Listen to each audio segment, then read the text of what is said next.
Suka parisuka Haleluya Gusti wis kersa rawuh ing tengah kita bebungah atiku Haleluya awit kepareng sowan ngarsaning Allah awit kawula piyambak ngrumaos lepat lan kadurakan kawula tansah gegawangan ing mripat.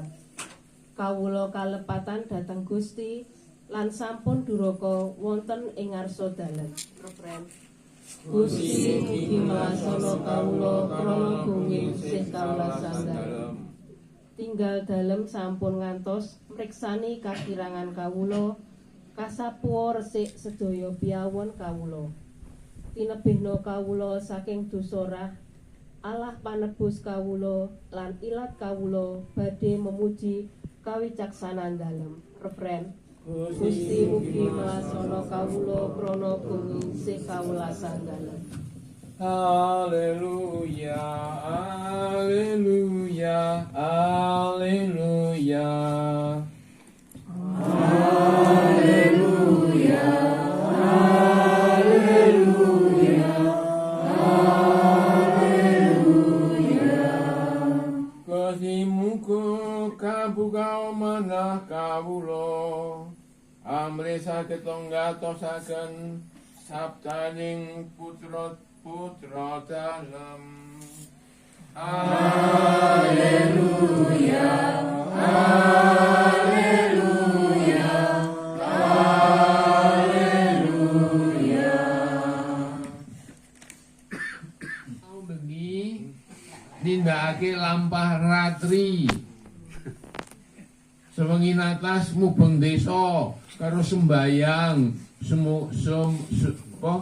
ingkang supados dusun menika sinartan berkah dalem Gusti. Ngono kuwi jane iki. Dadi lampah ratri kuwi cetha tujuane nyuwun kawilujengan kanggo warga masyarakat sak kampung utawa sak peguguan utawa sak kelurahan. Kuwi lampah ratri. Li kowe ora marate ora e. Ora. Turu bengi. Terus ditemani apa?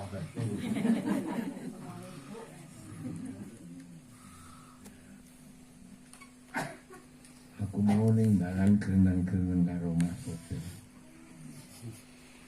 Greneng-grenenge apa? Greneng-greneng iki ngene. Awake dhewe iki wong Katolik.